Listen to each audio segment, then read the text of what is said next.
friends, and welcome back to my channel. It's Vilma and we're still talking about mental health because it's Mental Health Awareness Month, if you didn't know. If you did, you've been probably following my other videos about mental health as well, and this one will probably be the most important one. We're gonna talk about taking care of your mind, no matter if you have a mental illness or not. Self-care is so important for everyone, so today I'm gonna talk about that, and if you're thinking that you might need help, I'm gonna talk about that as well and how to get that. But yeah, I think that's all. I have like 6 pages of notes in my notebook. We just better get into it. I want to thank 3 of my friends for helping me make this video. You 3 know who you are. Your advice really helped me and gave me perspective, and I think it made the script of my video much better, so thank you. You are golden. I appreciate that. I have put this video into a few categories so it's easier to follow. We're gonna start with self-care and mental illness prevention. Then we're gonna talk about if you already have a mental illness. Then we're gonna move into help and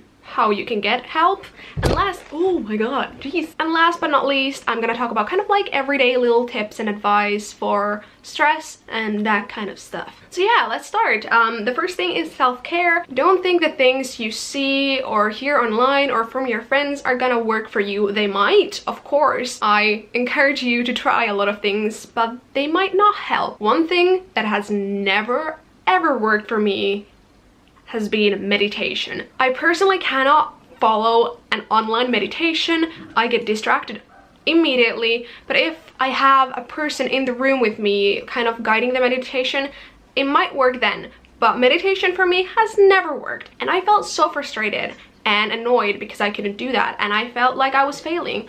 But it was just a way that didn't work for me, and it's okay. It's just not my way of taking care of myself. It might be a perfect way for you, just not for me. Okay, now we know self-care looks different for everybody. What can be counted as self-care? For some people, self-care might be going for a run or doing an extreme workout. But for some people, it might be just watching a TV show on the sofa, or maybe going for a light walk with their dog, maybe hanging out with friends. Some people want to be alone, but some people just, self-care for them is hanging out with friends and family members. So self-care can really be anything that makes you really happy, and I see that there's things floating in my room and this does not bring joy.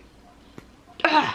Spring. Things that I count as self-care for myself, these are personally things that I love to do to wind down and to relax, are baking, singing, dancing, going to a cafe to journal, the moment in the morning when I can drink my coffee in peace while maybe watching YouTube. That is self-care for me as well. I love doing face masks, I love cuddling my dogs, I love bullet journaling and crafting and going to the movies alone. There is so many things I love to do. Some of them take more time, but some of them I could do now. I think that is a very important thing to remember. Self-care doesn't have to be a full-on extreme self-care day, because not all of us can do that. For most people, it is more important to find those little moments during the day when you can do a little self-care thing to make you happy. Definitely think about the things, bigger and smaller, that are self-care for you. Self-care should be a part of your everyday life. Like I said, we should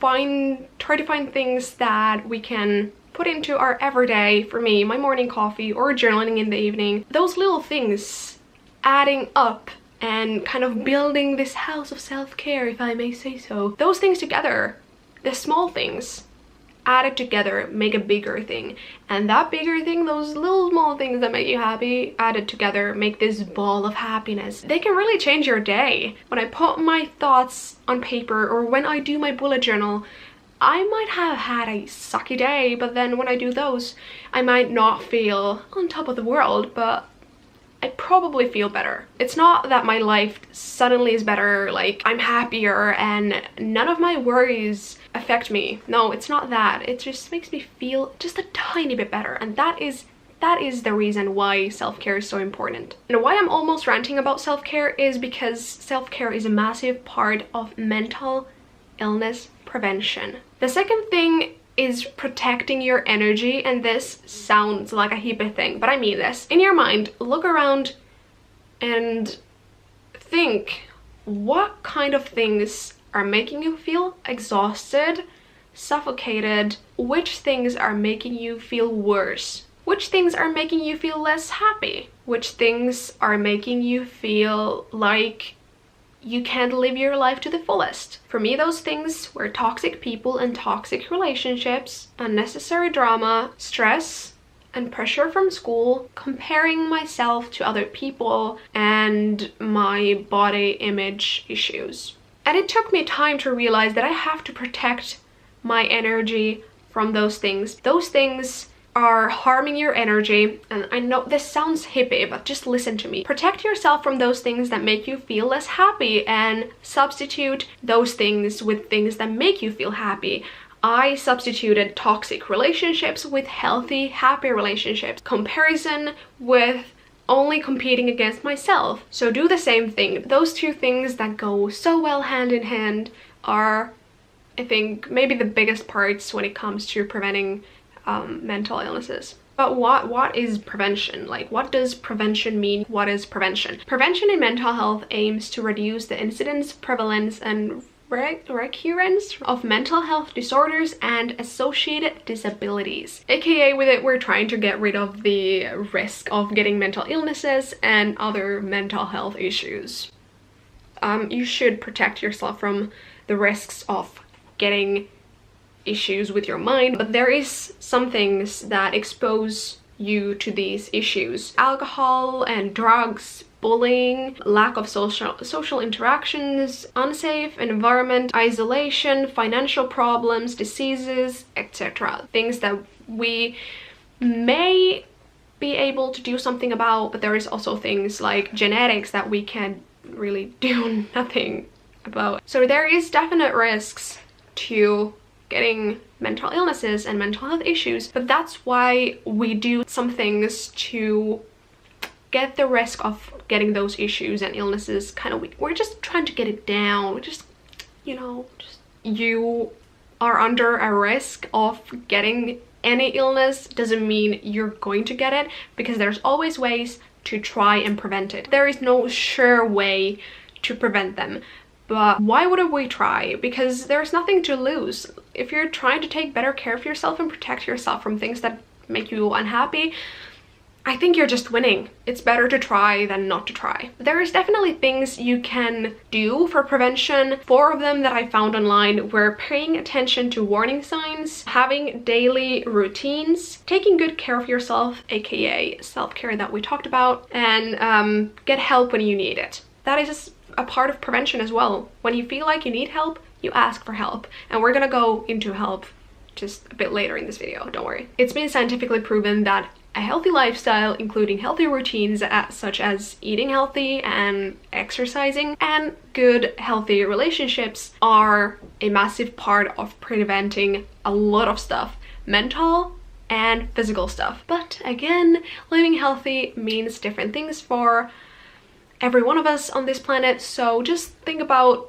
what makes you feel better. And again, lastly, about prevention, self-care. Then I'm gonna talk to you, my friends who already have a mental illness, and I am a part of this group, so I know what I'm talking about, but also I did ask for help from a couple of friends that had something to say to this topic as well. I think I said in the beginning that self-care is important for everyone, including us who have a mental illness.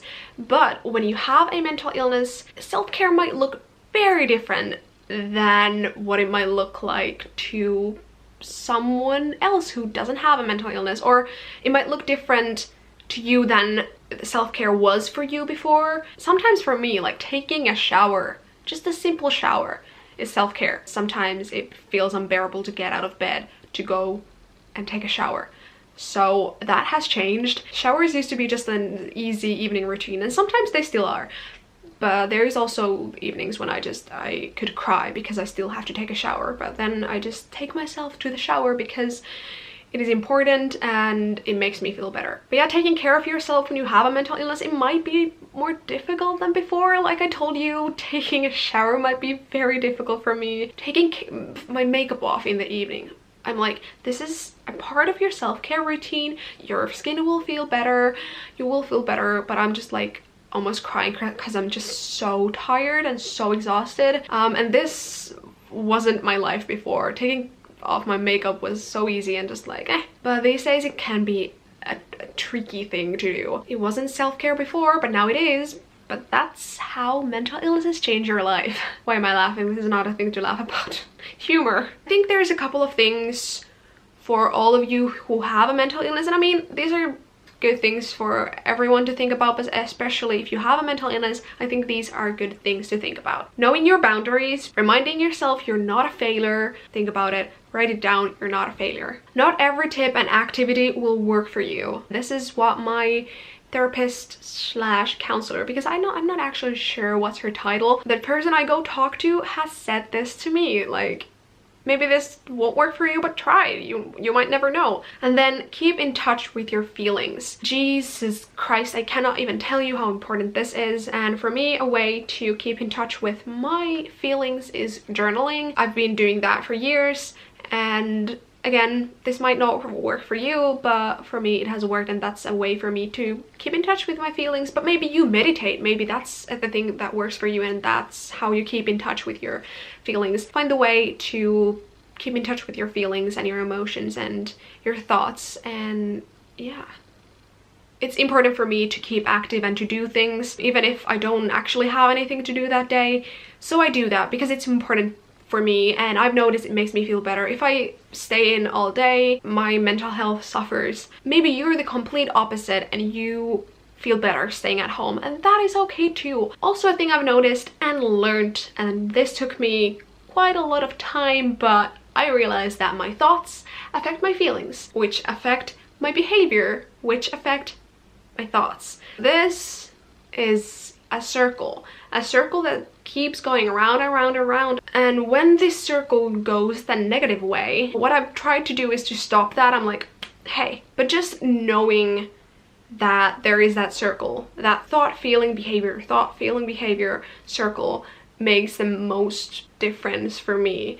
I might not be able to stop it, but just knowing that it's there helps me. I've also learned to tell lies and truths apart. I actually opened my diary from last year. Oh my god, I was talking about lies and how I can kind of tell them apart, and that I have to really work on realizing which thoughts in my head are truths. That was a thing I had to learn. I had to learn which things are just my depression telling me something that is not actually true, and which are things that I'm actually thinking myself. This was definitely something that I learned when I got help and I started talking to a person. It was just her pointing out things for me to think about, and I just realized that my illness was telling me lies, and I had to learn to tell those apart from the actual truths that were me telling myself things. I think all these things I've learned I couldn't have learned or realized without help. What I have written down is, when you have a mental illness, it's very important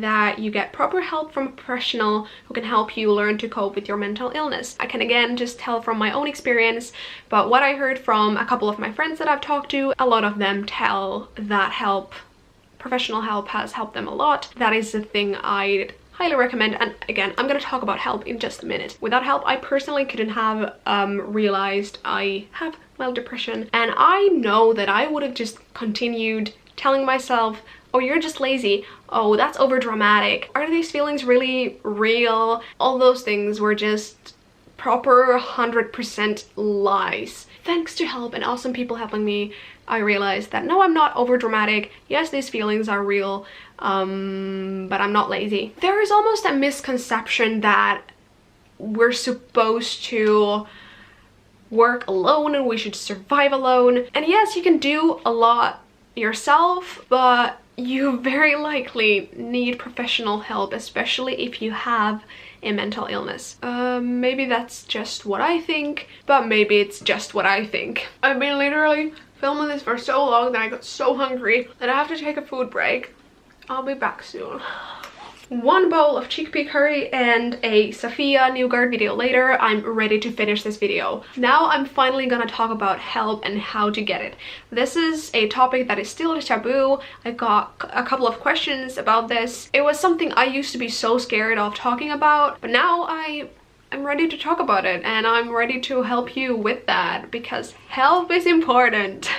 See, I'm helping you. That's already taking help. Every single one of us on this planet needs help with something in our lives. For some of us, me included, it is help with coping with a mental illness. Getting help might be very difficult. It might not be easy. It might take time. It might be not easy to ask for, but it also might not be easy to get. And it takes time and energy. It's still a taboo. You might not want to get help because you think it's wrong, but there's nothing wrong with getting help. There is a lot of people who might not be ready to ask for help, not ready to get help, but that doesn't mean that you don't need it. It takes time to get ready, and it took time for me to get ready.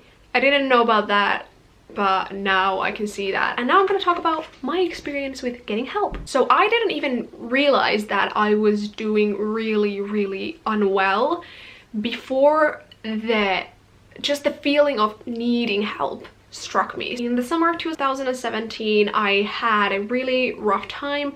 I was working and my job wasn't something that I really liked. It made me really anxious. I couldn't think anything else but that job. I hated it. At the same time, I was studying for my matriculation exams, and there was a massive relationship drama in my life. So it was probably June when it just struck me that I was like, I need help. I want to talk to someone. I want to talk to someone who's not any of my friends or my family. I didn't know what to do, but I knew that we had a really nice, lovely school nurse. Immediately when school started that fall, I just messaged her and asked, I don't really know what to do. Can I come and see you and talk? The first time I saw her, I just cried and cried and cried. I could barely talk because I was just crying. I saw her a couple of times, but then she told me that she wasn't able to give me the help I needed.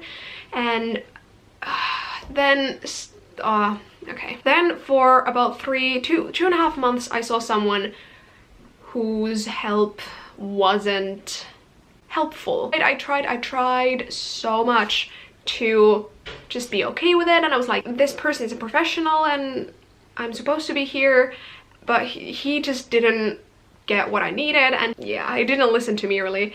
So I went back to my school nurse and I was like, I know it's not working, and I just feel bad about going there. So she helped me again, and we found this center who helps young people. That was the place for me. I found the place I needed. I found the place which can really help me. And first I saw this one woman, but she changed position, so she moved me to another person, and this person I've seen and talked to for over a year. I love her so much. She has helped me so much. Definitely took me time to find the person who is the right for me with this stuff. I didn't realize I needed help before, and I didn't realize that I was doing so unwell, but it just struck me. And now you might be thinking, but when should I seek or ask for help? What I've written down is that you should seek for help when you've been feeling bad. So for example, stressed, exhausted, anxious, continuously for, I think somewhere I heard, if you've been feeling that kind of a bad way for over 2 weeks, then you should seek for help. I don't know how accurate that is. You've tried, but it's not going away, it's just there. Or when you're wondering if something could be wrong, and of course when you feel like you need it. Already when you're kind of asking yourself, should I get help? I think that's already a reason to seek for help. When you've been feeling anxious and suffocated and exhausted for a long time, it's not normal anymore. If it's not going anywhere, if you can't feel happy, if you can just think about these specific negative things, and if it's affecting your life in a bad way, warning signs, warning signs, warning. So look out for symptoms, look out for feelings. When you just feel like you need help, I didn't know why I needed it. I mean, now I do, but at that time I was like, I'm stressed, I can't think anything else but these things, I want help. That is a big enough reason to do that. And then we come to the question, what kinds of help is out there? There is of course the traditional face-to-face therapy or counseling. I don't know what to call that. I say therapy. There's also mental health helplines, so phones and chats. Usually the phones and chats can be anonymous, so if you want to just talk to someone anonymously, chats and phones are really good. I'm gonna put some helplines in the description box, both Finnish and like European, UK, US. I'm gonna search for those and I'm gonna put them in the description box, so look out for them. There's also mental health centers and of course like hospitals and stuff, and those places help you as well. And then doctors and nurses at workplaces and schools. Doctors can help you as well to get to the right place.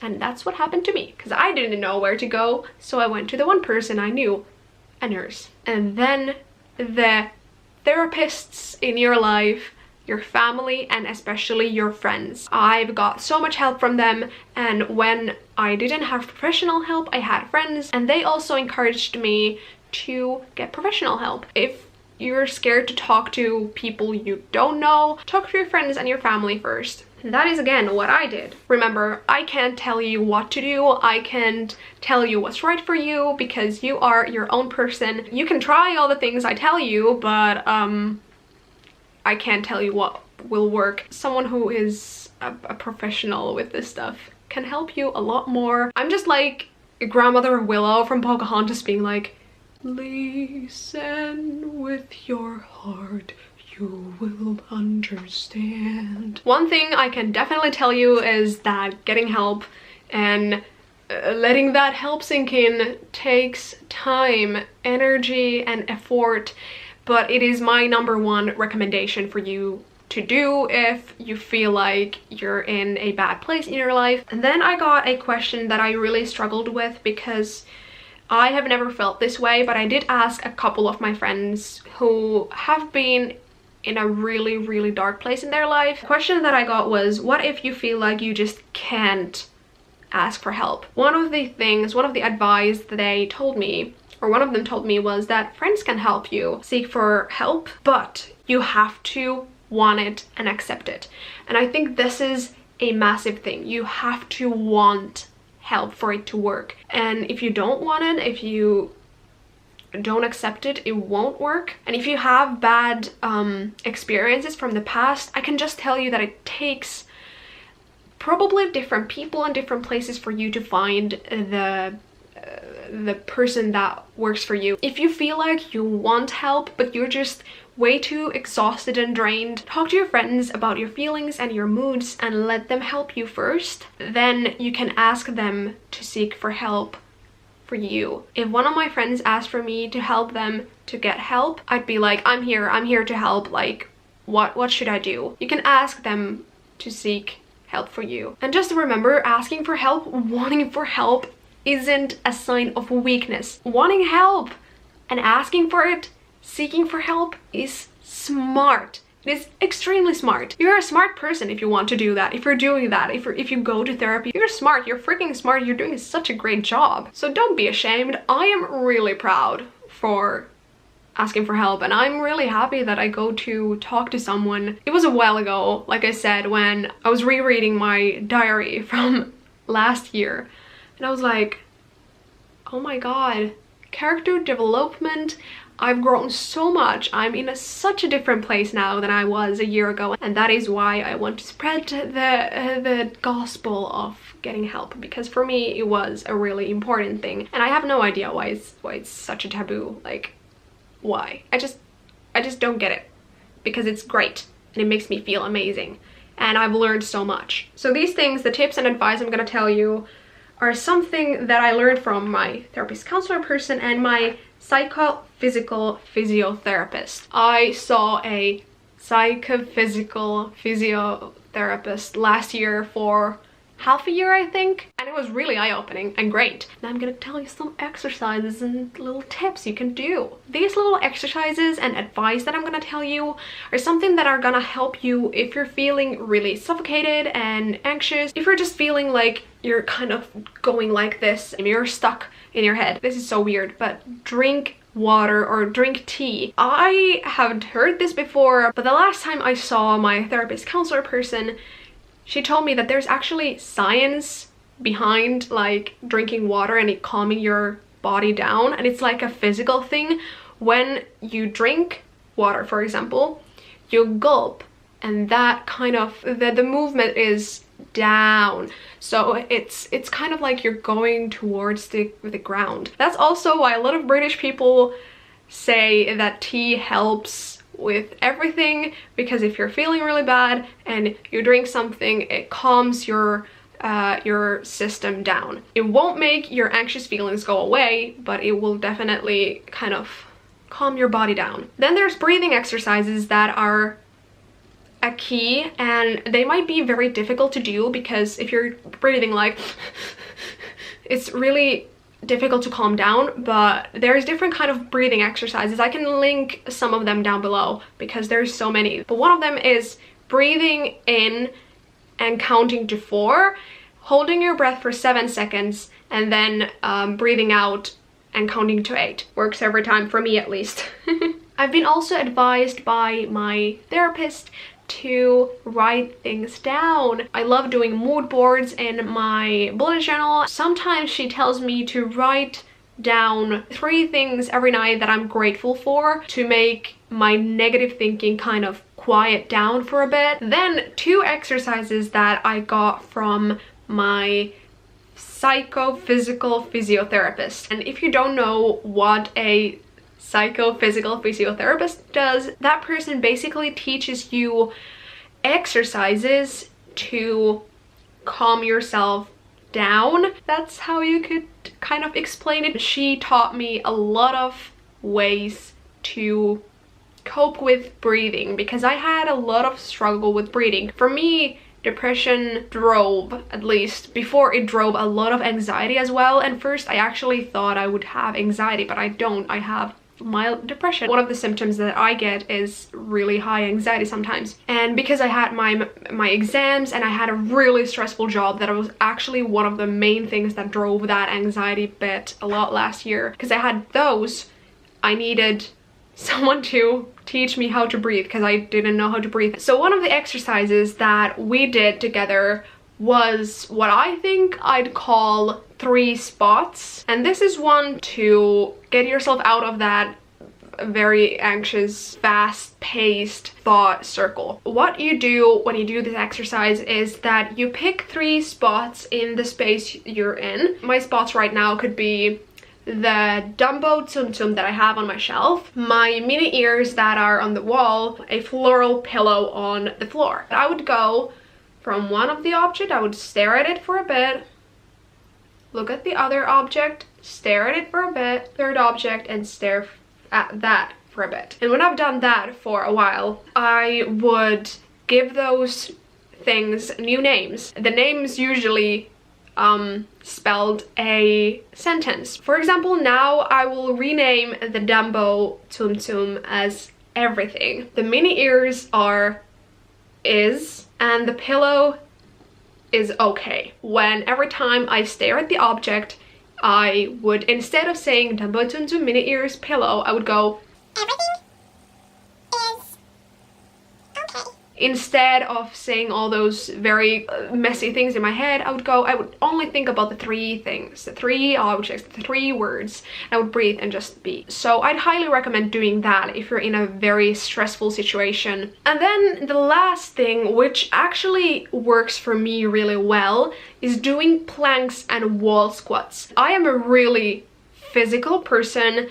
For me, what gets me out of my head is exercise, and we realized that with the physiotherapist very quickly. So what she told me was, when I'm feeling really like stressed and kind of restless, because I get that restless feeling often, so what we realized and what that physiotherapist recommended was that I should do wall squats and planks. All that kind of empty energy is going into something. Also, it kind of hurts in a good way, and that gets my thoughts again away from that stupid circle, and I'm like, oh my god, I'm dying, but it's actually good for me, and I'm feeling like all that adrenaline and energy is going into something. Sometimes I feel like I float above my body, so that's when I do a plank or I wall squat, because that roots me into my body, like back into my body. I'm not floating, you know? Making this video has been such a process. It's been hours that I've been putting into this video, so I really hope it was helpful. I really hope it helped you understand things. It makes me really happy to hear and to see that people are taking care of themselves, because it's so important. It's not selfish. It is not selfish. It is important. You deserve love as much as your friends. I'm telling you that because you might not believe that. I didn't at some point, but I have friends who told me that, and now I believe them. So do you. I hope I said everything I needed. I'm gonna link all the numbers and chat lines and everything in the description box. I'm gonna go and edit this because this video is already late. Sorry for that, but thank you for watching, and hit like if you liked it, and I hope to see you next Sunday. I love you guys. Bye.